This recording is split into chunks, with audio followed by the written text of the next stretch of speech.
Isn't it funny how easy it is to look at ourselves and only see how far we need to go instead of seeing how far we have gotten?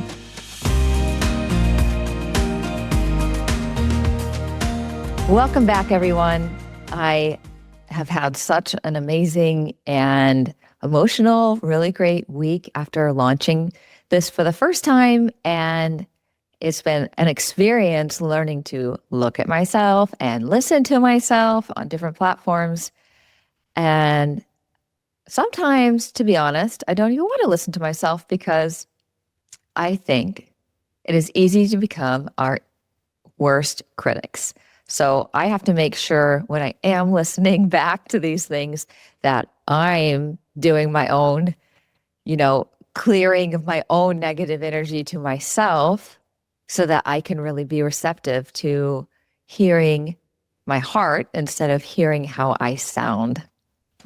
I'm not sure if any of you can relate to that. But when you start doing something new, you're a beginner, right? But if you're anything like me and you're beginning something, you might put a little bit more pressure on yourself than other people would. Here's my own expectations of how I think that this should go down. I launched my podcast and immediately goes into top 100 because that's what has to happen for this to be successful. I don't make any mistakes in my language, in my grammar, in my sound. I immediately am saying things that are meaningful and it's making a difference and it's making an impact. And really, when I think about what I would want to say to someone else starting out anything new, I know that none of that pressure is worthwhile.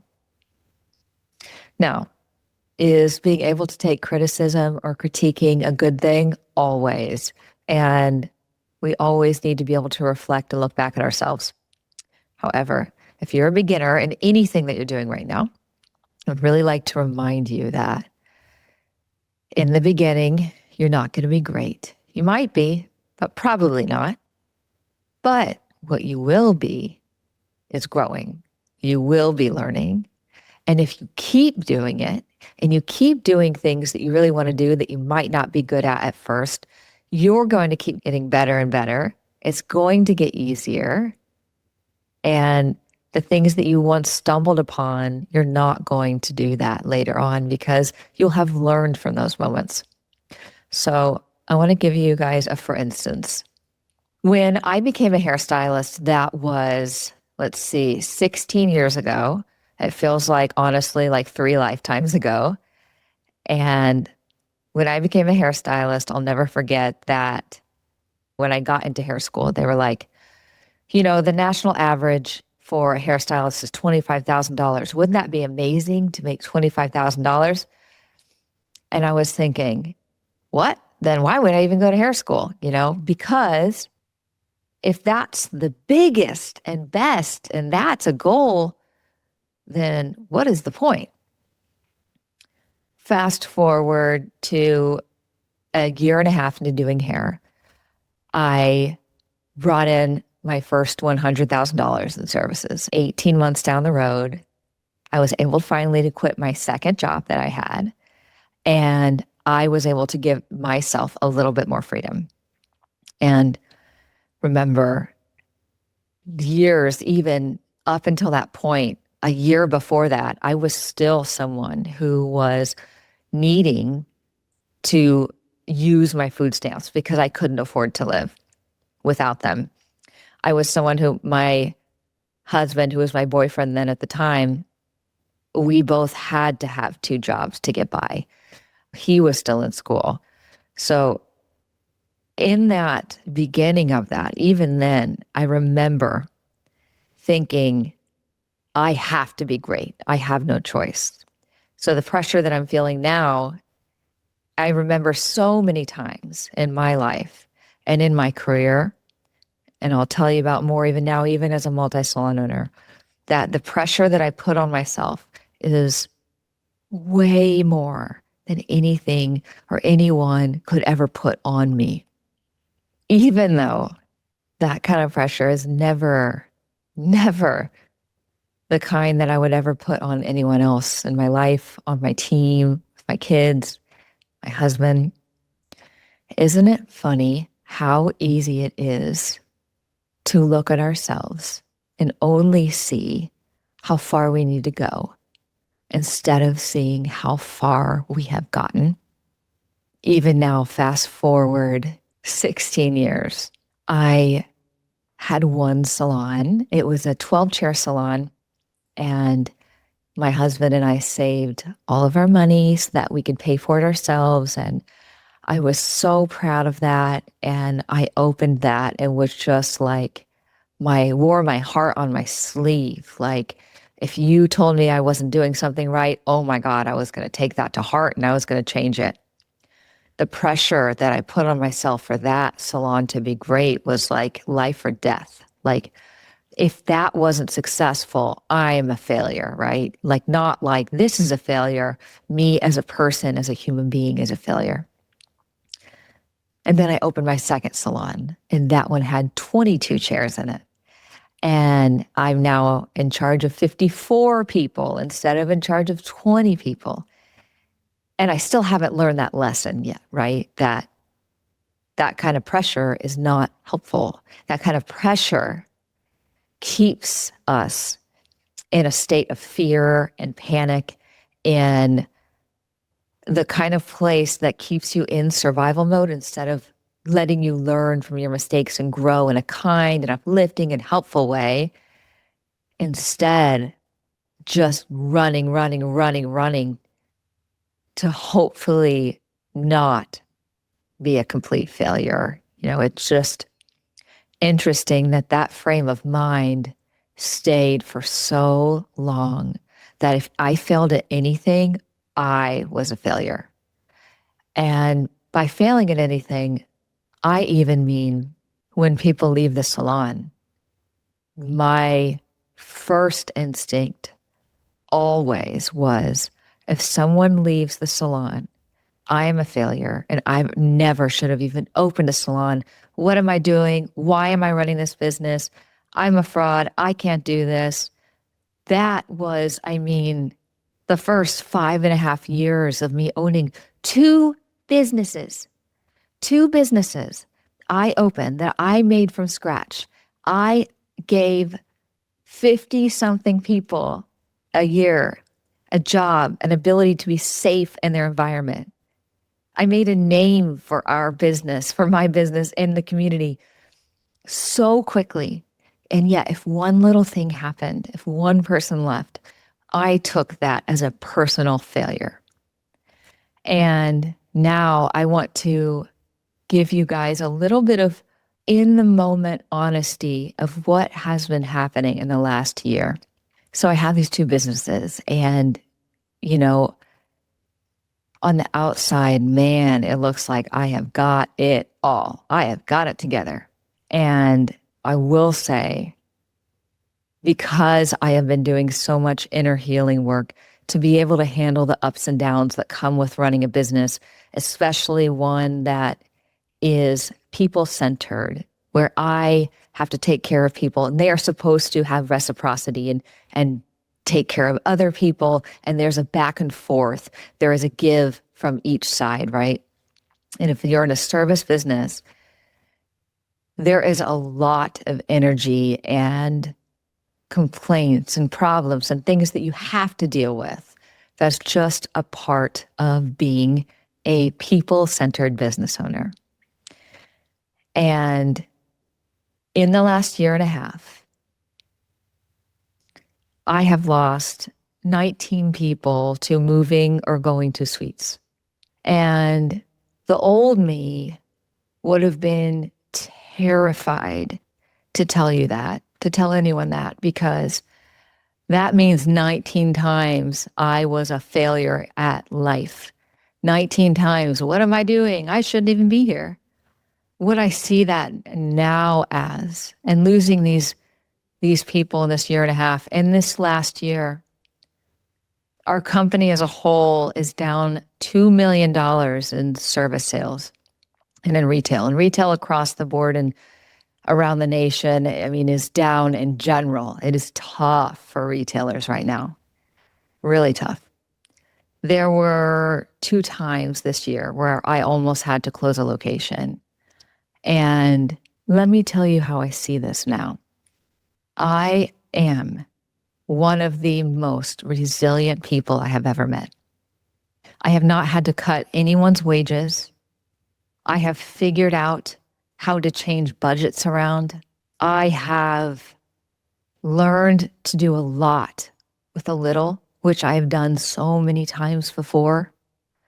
I have learned that nobody's definition of success, nobody gets to decide how I feel.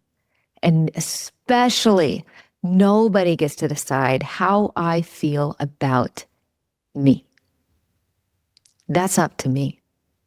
I know that if I can get through that as a business owner, still have my 2 locations, still have people that are growing and thriving, still bring in almost 1,600 new clients to between my 2 salons per year, just from the marketing that I do.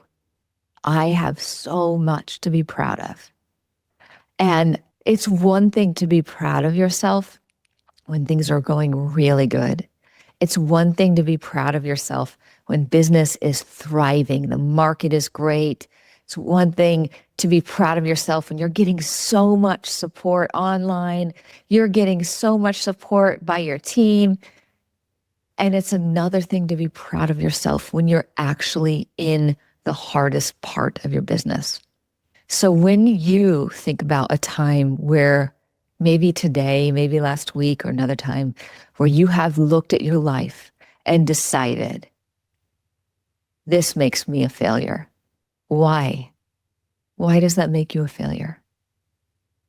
I would love for you to be able to change that question to, wow, that didn't work. What was my lesson? Because for me, I have learned so many lessons this year. I have learned that the wrong people are never going to see me, but the right ones always do. I have learned that no matter what the storm is going on around me, I am going to focus on becoming the very, very best version of me at all times. And that voice that puts so much pressure on me, that makes me feel so small, that voice is just fear trying to protect me from getting hurt. And I love that voice because it has kept me safe so many times, but it's not true. We know that our mind comes up with up to 10,000 thoughts a day. And those thoughts are based on past experience and habits. They're based on our old identities. Anything that has seen as evidence is going to show up when we are afraid or when things are scary. So in business, when I have people that rely on me and my family relies on me, if I don't bring myself up out of my own negativity and out of my own self-imposed fear and pressure, I can't make the best decisions for me and my family. And I definitely can't make the best decisions for my business. I wanted to tell you this now because, again, I will be as cringe and honest and open as I possibly can. And the reason is because so many people don't talk about what they went through when they're going through it. They talk about, I did this and I did that. It was so hard. But if you're someone who's really going through it or struggling or had a hard time, you know, you need someone to tell you when they're in it, I'm going through this too, but look at the lessons we can learn. I don't generally like people who are overly negative because I've been through so much. You know, if you have listened to anything I've talked about, I was not safe from the time I was born. I have gone through so much in one lifetime that my body has had a really hard time handling all of that and staying here on this earth at so many moments.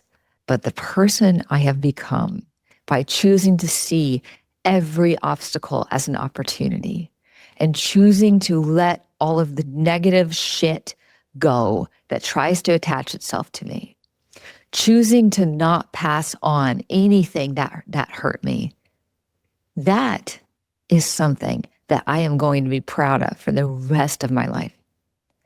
And when you're in it, if you can see clearly to the other side that and hold on to, I know my mission. I know I want to make an impact. I know no matter what anyone tells me, I know I'm going to succeed. I know my businesses are always going to succeed. I know I'm lucky. I know that I am special. And why am I special? Because so are you. We all have greatness within us. Some of us just choose to see obstacles as opportunities, and some of us see obstacles as stop signs. And if you're in it today, or you know someone who is, I would like for you to remind them, every obstacle is an opportunity. Stop seeing them as stop signs. What is outside of you cannot control you if you don't let it. What is outside of you is just that. It is outside of you. Even in the ups and downs of things that happen in life, there are going to be times when we are so tested, and we get two choices. One, does that test become the end of what we're doing? Or two, does that test take us to the next level? Because it can. My life is proof of that over and over again. I have stories upon stories of times that I have overcome because I saw the obstacle as the opportunity. I've been able to fail forward so many times in my life. And that little voice, although it's still there, trying to tell me, nope, you failed, you're a failure. That's not my voice. I'm not going to listen to that because I know better. I know who I am. And I know if anything happens and something fails, that is the biggest opportunity because that was something that I needed to learn. Every single day, I think we're given choices. I think we're given choices to chip at the old version of ourselves and become a new version. But to become that one, it takes not listening to the old patterns of fear. It takes not listening to the mean voice inside. And it takes looking for the opportunity. So today I want to remind you, what's outside of you that is happening, it's not a stop sign. If there's a lesson you need to learn, it is an opportunity. And how great is it that we can create our own opportunities for things that happen in our lives. And just watch. A year from now, I'm going to be back here. I'm going to remember this conversation that I had live. I'm going to remember that I had it in a brave way. And then I get to tell my story of how I overcame that too. Let's look for the opportunities and the obstacles today. I love you guys.